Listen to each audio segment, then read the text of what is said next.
Assalamualaikum warahmatullahi wabarakatuh.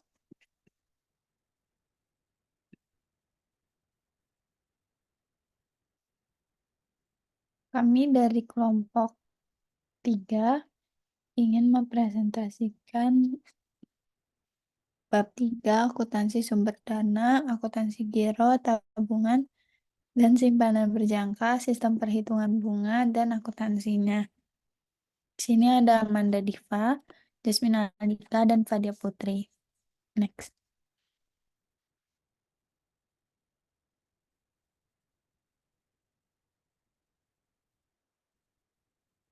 Yang pertama yaitu ada giro. Giro berdasar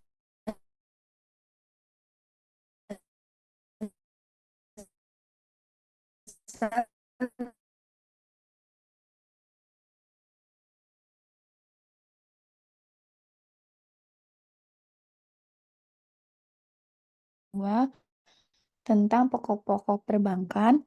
Giro adalah simpanan yang penarikannya dapat dilakukan setiap saat dengan menggunakan cek, biljet giro, sarana perintah pembayaran, atau dengan cara pemindah bukuan. Giro dapat ditarik setiap saat, sehingga giro dikelompokkan sebagai sumber dana jangka pendek bagi bank dan berbiaya murah karena bank cenderung memberikan jasa yang relatif murah. Next.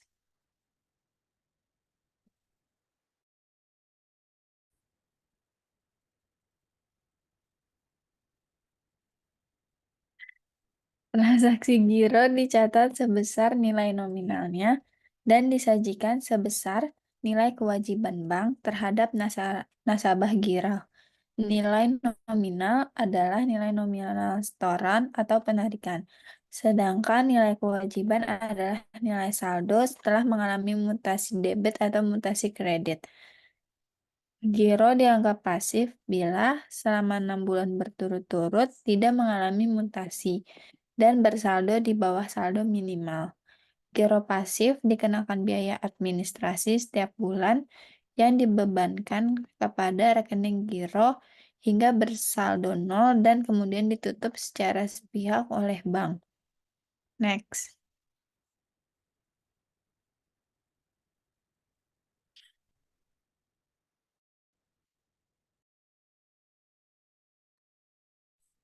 Di sini ada dua jenis rekening giro. Ada yang buat swasta dan pemerintah. Kalau swasta, yaitu giro yang dimiliki oleh perseorangan, kelompok, instansi swasta, yayasan sosial, dan badan non-pemerintah. Kalau giro rekening pemerintah, yaitu giro yang dimiliki oleh instansi pemerintah, misalnya itu giro departemen dan giro perpajakan. Next.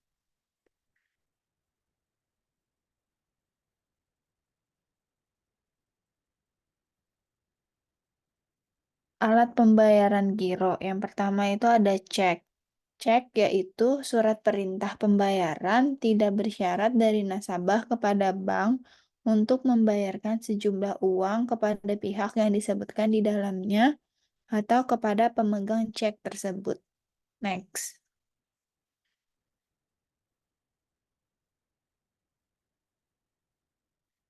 Yang kedua itu ada biljet giro, yaitu surat perintah dari nasabah kepada bank untuk memindah bukukan sejumlah uang dari rekening yang bersangkutan kepada pihak penerima yang disebutkan namanya dalam bank, pada bank yang sama atau bank yang lainnya. Pemindah bukuan pada rekening yang bersangkutan itu artinya dipindahkan dari rekening giro nasabah si pemberi bank kepada nasabah penerima bank. Sebaliknya, jika dipindah bukukan ke rekening di bank yang lain, maka harus melalui proses clearing ke bank lain. Next.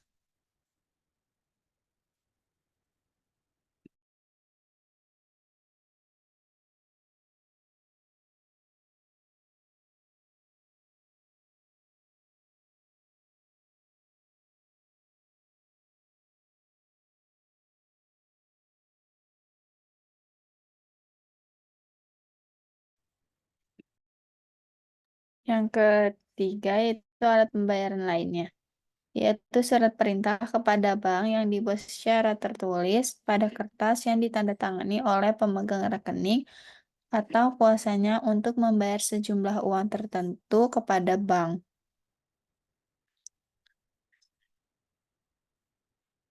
Yang sama atau bank yang lain.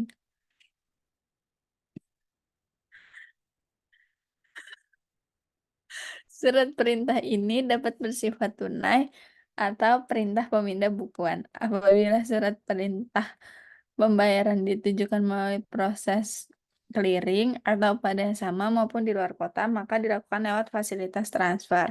Surat pembayaran lainnya dapat berbentuk surat kuasa yang diberikan pemegang rekening kepada seseorang yang melakukan penarikan atas rekeningnya. Next. Di sini ada perbedaan cek dan biliet giro.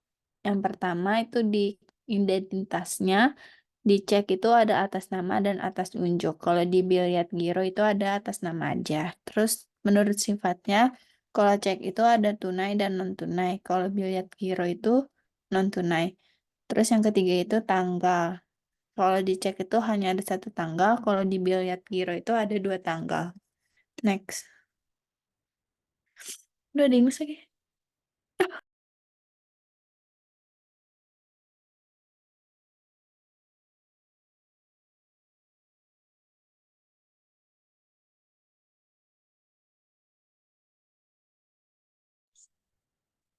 Di sini ada contoh biliet giro.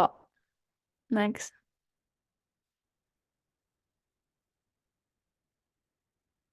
Kalau ini ada contoh cek. Next.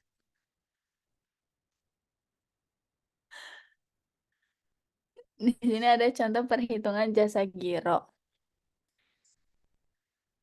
Di sini sebelah kirinya ada tanggal, terus di sini ada keterangannya. Di sini ada debit, kredit, sama saldo.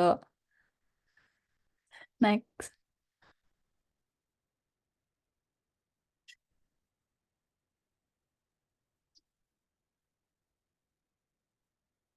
Sini ada contoh perhitungannya. Tuh yang pertama berdasarkan saldo harian, jasa giro sama dengan saldo dikali red dikali hari. Terus di sini saldo nasabahnya 50 juta. Waktunya 10 hari, jasa gironya berarti 164.384. Terus di sini total bunganya itu ada 542.466. Pajaknya 15%, berarti pajak dikali bunganya. Jadinya itu 81.370. Jadinya bunga bersihnya itu total bunga dikurangi pajak jadinya 461.096. Next.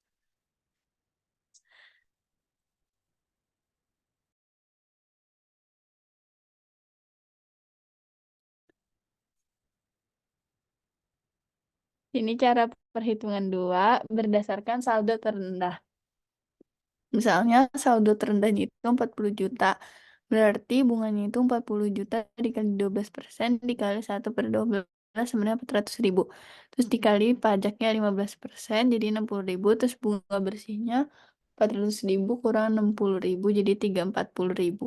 Terus kalau cara perhitungan yang ketiga itu pakai cara saldo rata-rata. Saldo rata-ratanya itu misalnya 225 juta dibagi 4 sama dengan 56.250. Terus bunganya tinggal dikali 12%, terus dikali 1/12. Terus dikali pajaknya 15%, jadinya bunga bersihnya itu 478.125. Next.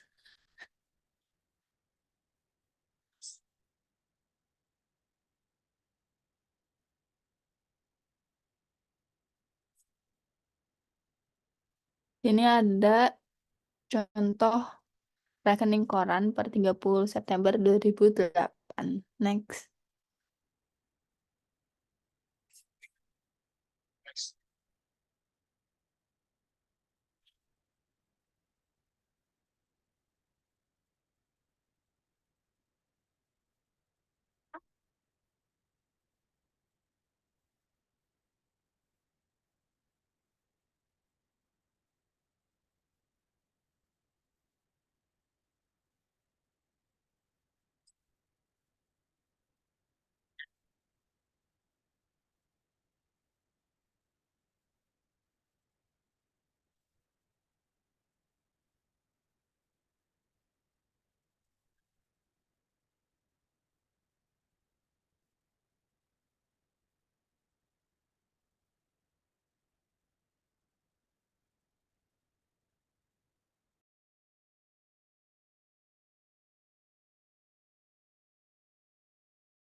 Berikut adalah transaksi di bawah ini adalah yang dilakukan oleh Susilo Girobang Arta, Jakarta selama bulan April 2008.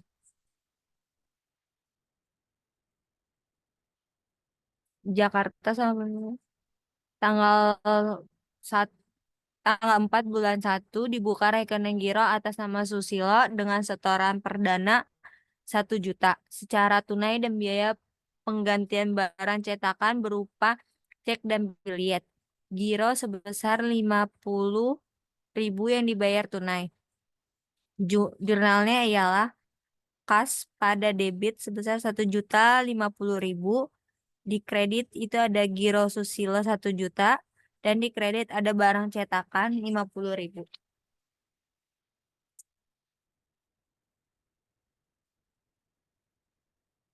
Selanjutnya di tanggal 5 bulan 4 Susilo menyetorkan secara tunai untuk giro sebesar 500.000. Jurnalnya yaitu di debit kas sebesar 500.000 dan di kredit giro Susilo sebesar 500.000. Pada tanggal 10 bulan 4 Susilo menyetor giro berupa cek BNI Jakarta sebesar 1.500.000 dan clearing dinyatakan berhasil. Maka jurnalnya ialah giro pada BI 1.500.000 dan di kreditnya giro Susilo 1.500.000. Pada tanggal 15 bulan 4 Susilo menarik cek nomor 1124 sebesar 500.000 untuk membayar utangnya kepada Samsudin, nasabah giro Bank Arta. Pada hari itu juga Samsudin menyetorkannya ke Bank Arta tersebut. Jurnalnya giro Susilo 500.000 di debit dan kreditnya giro Samsudin 500.000. Pada tanggal 17 bulan 4, Susilo mentransfer dananya ke cabang Surabaya atas gironya 1 juta. Maka jurnalnya giro Susilo 1 juta, rekening cabang Surabaya 1 juta di kredit. Tanggal 20 bulan 4, Susilo setor giro secara tunai sebesar 750.000. Maka jurnalnya kas di debit sebesar 750, giro pada Susilo sebesar 750 di kredit. Pada tanggal 25, Bank Arta serta Arta Jakarta menerima transfer masuk dari cabang Medan sebesar 1.200.000 untuk giro Susilo. Maka jurnalnya rekening cabang Medan di debit masuk 1.200.000 dan giro Susilo masuk di kredit sebesar 1.200.000. Tabungan atau saving, yaitu terdapat Undang-Undang Perbankan Nomor 10 Tahun 1998. Simpanan yang penarikannya hanya dapat dilakukan menurut syarat-syarat tertentu. Sarana penarikan yang pertama itu buku tabungan, yang kedua slip penarikan, yang ketiga kwitansi, yang keempat kartu plastik atau ATM. Tabungan tidak dapat ditarik dengan cek, biliet, atau giro.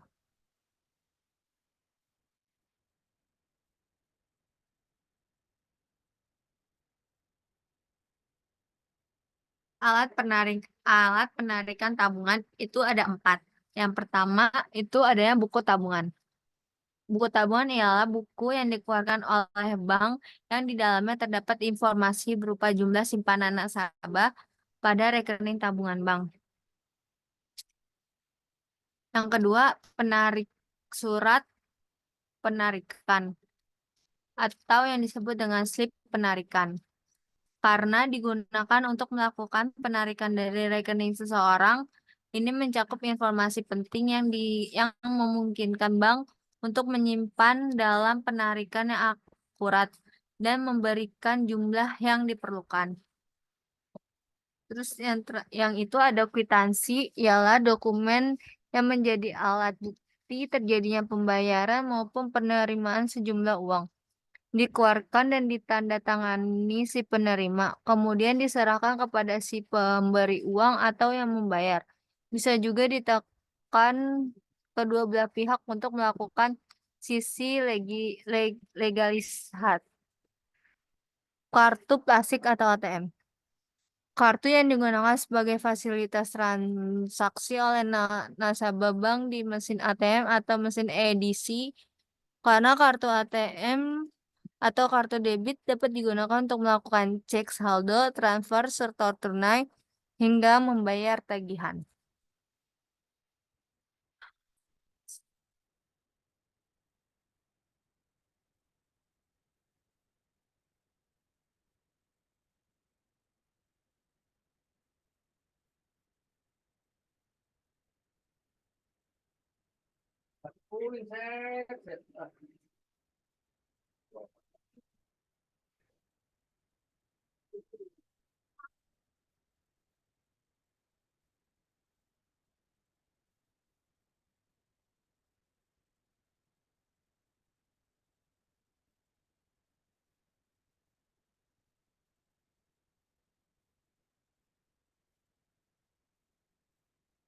Selanjutnya di sini ada bunga tabungan. Yang pertama bunga tunggal, yaitu terdiri dari harian, bulanan, dan tahunan. Untuk menghitung bunga harian yaitu bunga sama dengan M dikali L dikali tanggal yang berjalan dibagi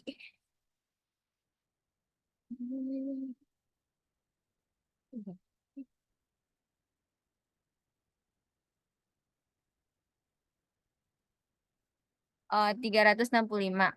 Untuk yang bulanan yaitu B bunga sama dengan M dikali L dikali T dibagi 12.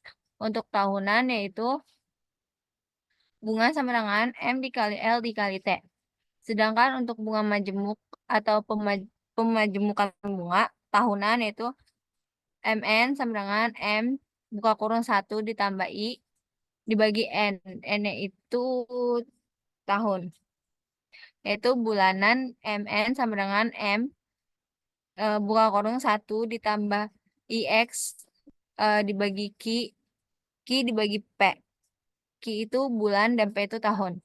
Misalnya 2 atau 3 bulan. Non tahunan. MN sama dengan M buka kurung 1 plus I bagi M atau MN. Misal 2 kali dalam 1 tahun. M sama dengan 2 kali dalam 1 tahun, beberapa kali dalam 1 tahun. N yaitu lamanya pembungaan, misalnya itu selama 2 tahun. Di sini ada pencatatan transaksi tabungan. Yang pertama, store tunai. Tanggal 1 bulan September 2010, Nyonya Ani membuka tabungan di Bank BCA eh, Siantar setoran pertamanya sebesar 1 juta. Jurnalnya di debit kas pada debit 1 juta, kredit pada tabungan Nyonya Ani sebesar 1 juta. Pencatatan transaksi yang kedua itu transferan masuk. Pada tanggal 4 bulan September 2010, Nyonya Ani mendapatkan transfer dari rekeningnya melalui BCA Medan sebesar 5 juta. Maka jurnalnya itu rekening cabang Medan pada debit sebesar 5 juta, tabungan Nyonya Ani di kredit itu sebesar 5 juta. Yang ketiga ada penyetoran melalui cek. Eh, Tanggal 5 bulan September 2010, Nyonya Ani menyetor untuk tabungan dengan menyerahkan selembar cek 4 juta dari Nyonya Rita nasabah Bank BCA Siantar. Maka jurnalnya di debit giro Nyonya Rita pada debit sebesar 4 juta dan tabungan Nyonya Ani di kredit sebesar 4 juta.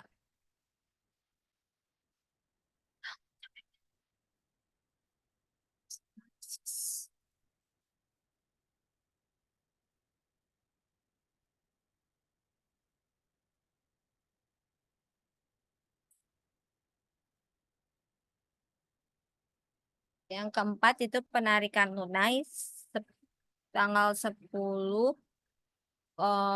bulan September 2010, Nyonya Ani menarik tabungan sebesar 500.000. Maka jurnalnya pada debit tabungan Nyonya Ani sebesar 500.000 dan kasnya di kredit sebesar 500.000. Yang terakhir penarikan melalui ATM. Pada tanggal 12 September 2010, Nyonya Ani menarik dananya melalui ATM sebesar 200.000. Maka jurnalnya tabungan Nyonya Ani sebesar 200.000 di debit, kas ATM di kredit sebesar 200.000.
Selanjutnya yang keenam itu ada penarikan antar cabang.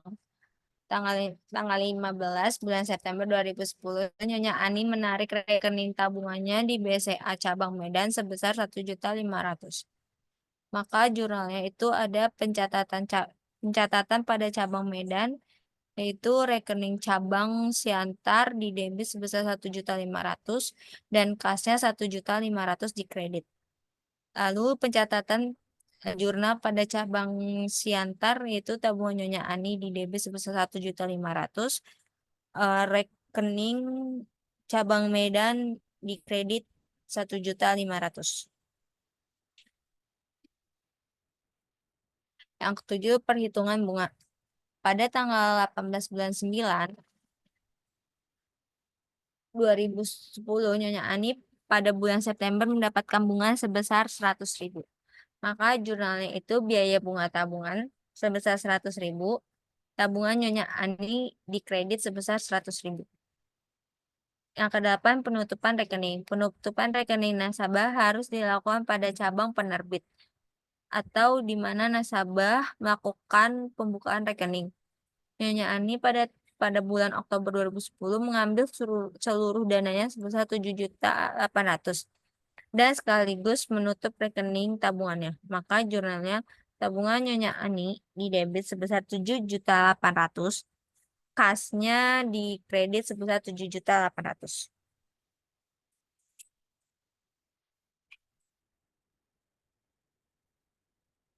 Akuntansi unit deposito atau simpanan berjangka,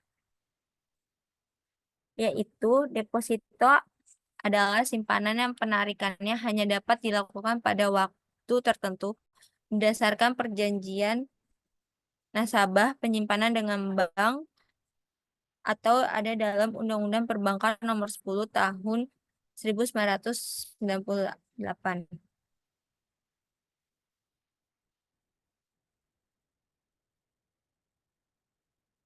Deposito ini ialah uang yang disimpan dalam rekening.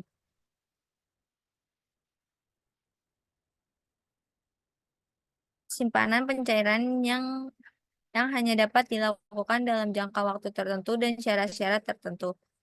Biasanya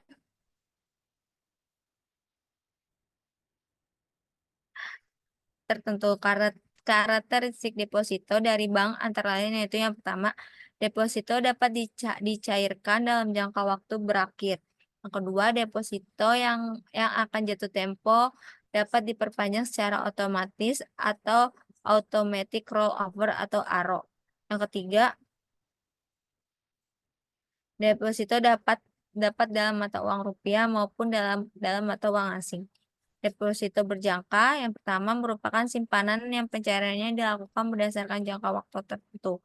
Yang kedua, umumnya mempunyai jangka waktu mulai dari 1, 3, 6, dan 12 sampai dengan 24 bulan.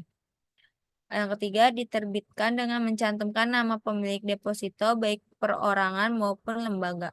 Yang keempat, kepada setiap deposan diberikan bunga yang besarnya dan waktu pembayarannya sesuai dengan yang berlaku di masing-masing bank.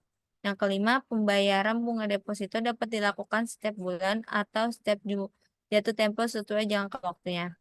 Yang keenam, pembayaran dapat dilakukan secara tunai maupun non-tunai atau pemindahan bukuan.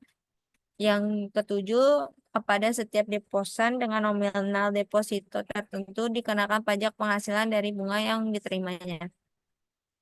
Yang kedelapan, pencairan deposito sebelum jatuh tempo umumnya dikenakan denda.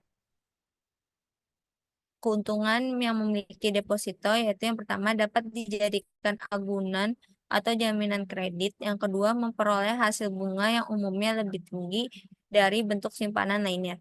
Yang ketiga, dapat mengelola keuangan secara lebih terencana sesuai dengan kebutuhan dan jangka waktu deposito. Yang keempat, dijamin oleh lembaga penjamin simpanan atau LPS. Hal-hal yang harus diperhatikan dalam deposit yang pertama, pastikan Anda menerima bliet atau surat berharga atau deposito berjangka atau sertifikat deposito. Yang kedua, dapat pada saat jatuh tempo, Anda berhak menerima pokok dan bunga deposito sesuai bunga yang berlaku setelah dipotong pajak.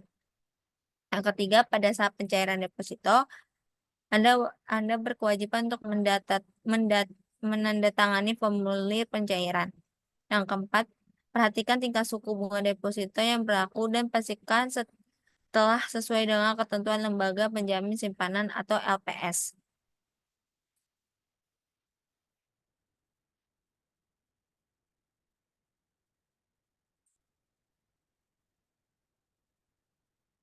Di sini ada jenis-jenis deposito. Yang pertama, deposito berjangka atau time deposito. Yang kedua, sertifikat deposito atau sertifikat of deposito. Yang ketiga, deposito harian atau deposito on call.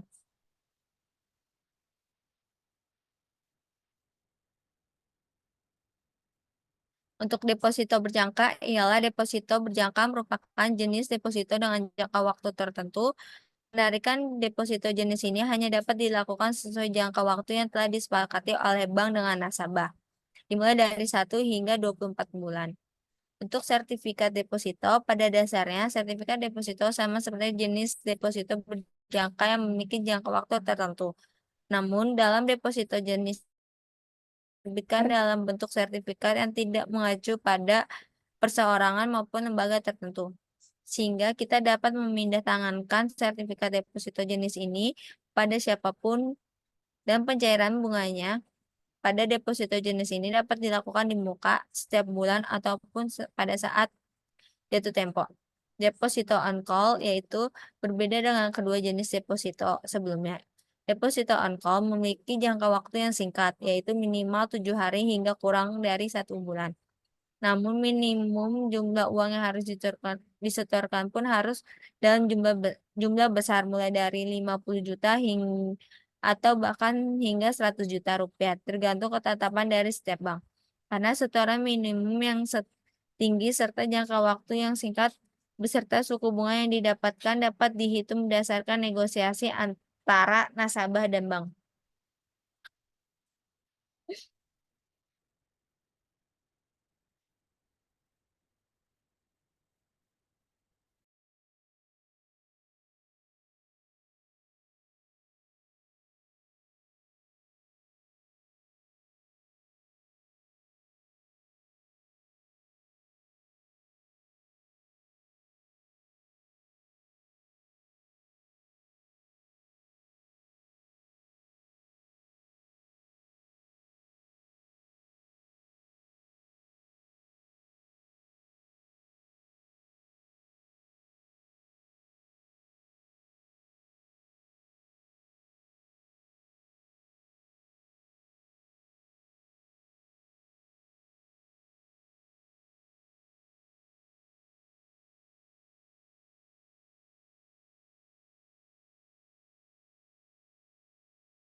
Selanjutnya di sini ada penggolongan simpanan berjangka.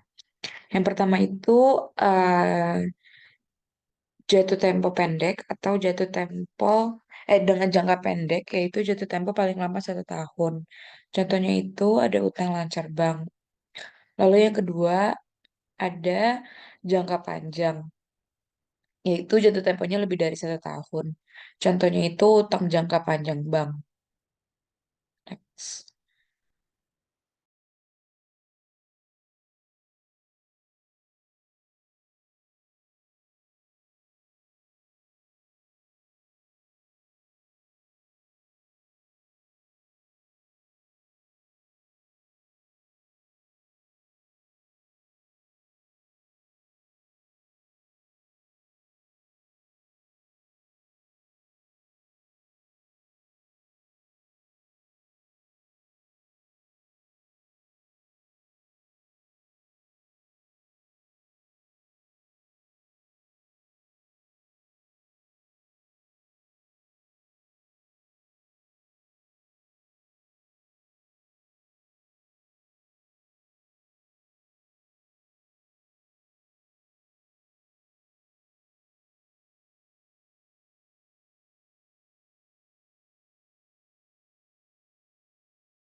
Selanjutnya di sini ada perhitungan bunga deposito. Untuk yang bunga harian, bunganya itu rumusnya M kali R kali T dibagi 365.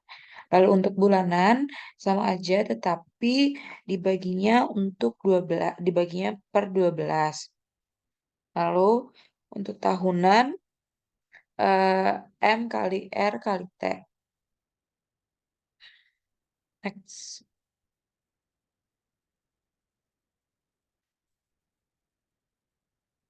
Selanjutnya di sini ada contoh transaksi untuk deposito. Nyonya Ani melakukan setoran tunai untuk pembukaan rekening deposito berjangka 6 bulan sebesar 25 juta rupiah. Maka jurnalnya itu di debit ada kas sebesar 25 juta, lalu di kredit ada deposito 6 bulan sebesar 25 juta juga. Next.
Selanjutnya di sini ada contoh transaksi perhitungan bunga deposito. Bank akan membeli bunga 12%, maka perhitungannya 25 juta dikali 12% dibagi 12 bulan. Maka bunga yang akan diterima adalah 250.000 per bulan. Jurnalnya,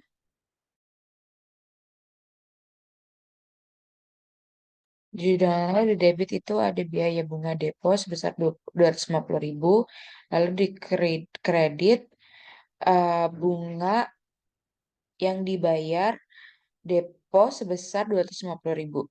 Next.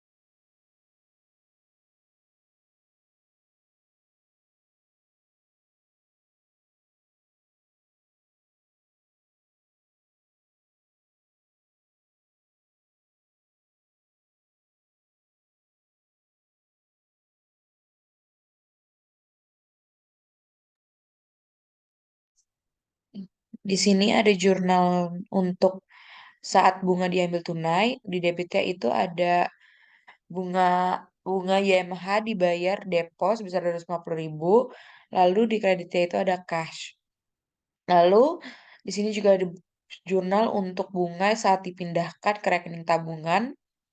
Debitnya ada bunga YMH dibayar depo sebesar 250.000 juga. Lalu kreditnya ada tabungan Nyonya Ani. Next.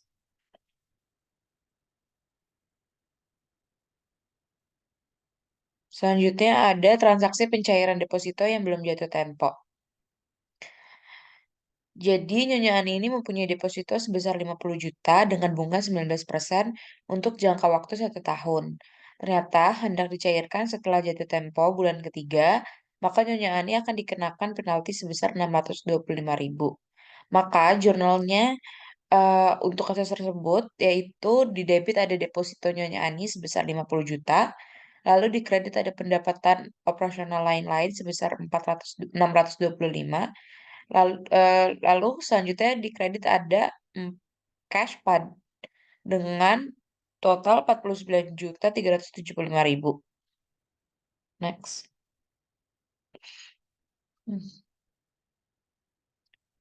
Selanjutnya di sini ada contoh perhitungan bunga deposito. Yang pertama ini untuk deposito berjangka. Nona Rita ingin menerbitkan deposito berjangka untuk 6 bulan. Nominal yang diinginkan itu sebesar 40 juta dan pembayarannya secara tunai. Bunga 18% PA dan bunga diambil setiap bulan tunai. Setelah jatuh tempo, deposito tersebut dicairkan dan uangnya diambil tunai. Lalu pertanyaannya yaitu berapa jumlah bunga yang Nona Rita terima setiap bulan jika dikenakan pajak 15%.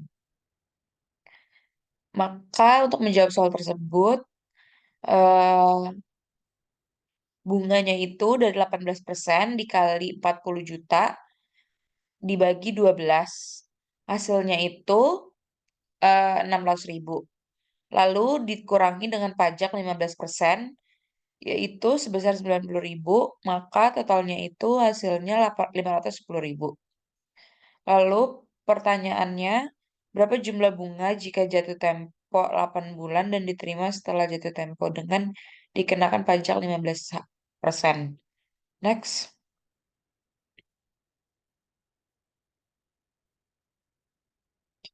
Selanjutnya di sini ada contoh untuk sertifikat deposito.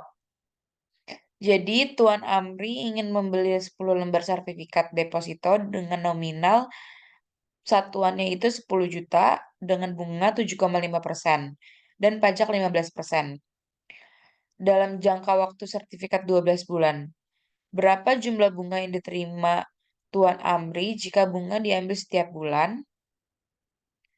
Maka pertama itu kita harus hitungin nominalnya dulu. Karena Tuan Amri membeli 10 lembar dengan satuan harganya 10 juta, maka 10 lembar dikali 10 juta, maka hasilnya 100 juta. Selanjutnya kita menghitung bunganya dengan 7,5% dikali 100 juta dibagi 12. Maka hasilnya 625.000. Lalu dikurangi dengan pajak 15%, yaitu 93.750, maka jumlah yang harus dia bayarkan oleh Tuan Amri yaitu 531.250. Next.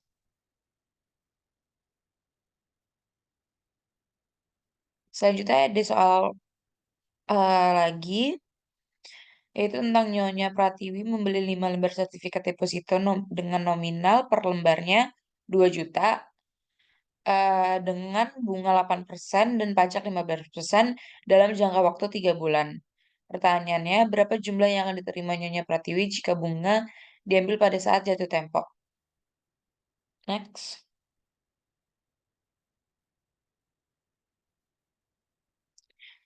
Selanjutnya, ada soal untuk deposito on call. Jadi, Tuan Arbi memiliki uang sebesar 2 juta, lalu ingin menerbitkan deposito on call selama 16 hari. Bunganya 18% diambil pada saat pencairan pada pada tanggal 2 sampai tanggal 18. Maka hitunglah berapa jumlah bunga yang akan diterima Tuan Arbi pada saat jatuh tempo jika dikenakan pajak 15%. Maka yang pertama itu kita hitung dulu bunganya. 2 juta dikali 18% dikali 16 per 360.000. Maka hasilnya itu 16.000, lalu dikalikan dengan pajak 15%, hasilnya 2.400, maka lalu dikurangi, maka hasilnya 13.600. Next.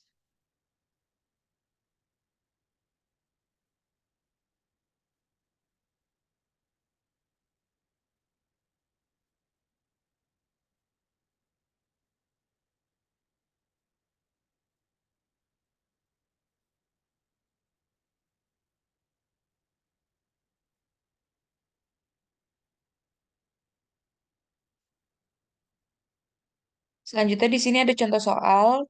Yang pertama itu Ani memiliki deposito berjangka di bank sebesar 10 juta dalam jangka waktu 6 bulan dengan suku bunga 18%. Deposito tersebut dibuka pada tanggal 31 Mei 2009, kemudian ditarik kembali pada 30 Juni 2009. Untuk itu dikenakan penalti sebesar 20%, dihitung dari 20% bunga sebelum pajak dan pajaknya 15%. Maka penyelesaiannya ini yang pertama menghitung bunga deposito dulu, yaitu 10 juta dikali 18% dikali 1/12. Maka hasilnya 150.000, lalu dikurangi dengan pajak 15%, yaitu 22.500. Maka bunga setelah pajaknya itu jumlahnya sebesar 127.500.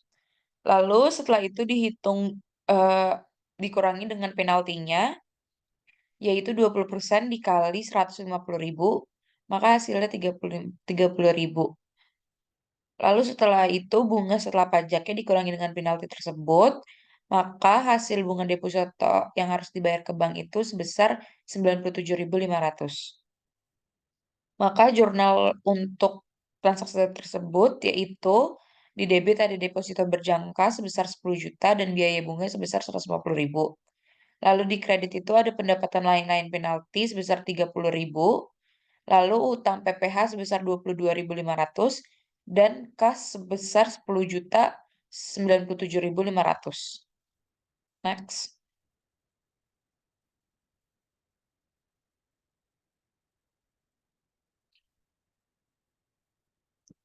Selanjutnya di sini ada contoh soal selanjutnya, ada contoh soal lagi. Pada tanggal 16 Juli 2009, Rudi menerbitkan deposito bernilai 10 juta dalam jangka waktu 3 bulan dengan bunga 12% dan diambil tiap bulan tiap bulannya secara tunai. Pada tanggal 14 bulan 9 tahun 2009, maka Rudy mencairkan depositonya itu untuk depositonya, maka karena itu dikenakan penalti sebesar dengan rate 3% dan pajak 15%. Maka hitunglah denda penaltinya. Jadi bunga yang sudah diterima pada bulan Juli itu 100 juta dikali 12% dikali 1/12 yaitu 100.000. Lalu dikurangi dengan pajak 15%, maka bunga yang sudah diterima itu hasilnya 85.000. Setelah itu eh, menghitung untuk bunga setelah penalty rate. Karena tadi di soal penalty rate 3%, maka dikurangi dengan dengan bunganya maka hasilnya 9%. Maka bulan pertama eh, Tuan Rudi harus Tuan Rudi membayar sebesar 10 juta dikali 9% dikali 1/12 sebesar 75.000. Lalu untuk bulan kedua 10 juta dikali 9% dikali 28/365 hasilnya 69.041 rupiah.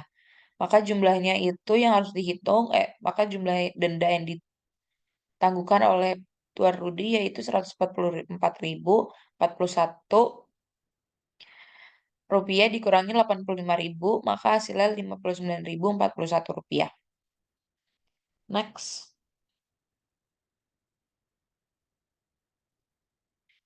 Sekian dari kelompok kami, kurangnya mohon maaf. Wassalamualaikum warahmatullahi wabarakatuh.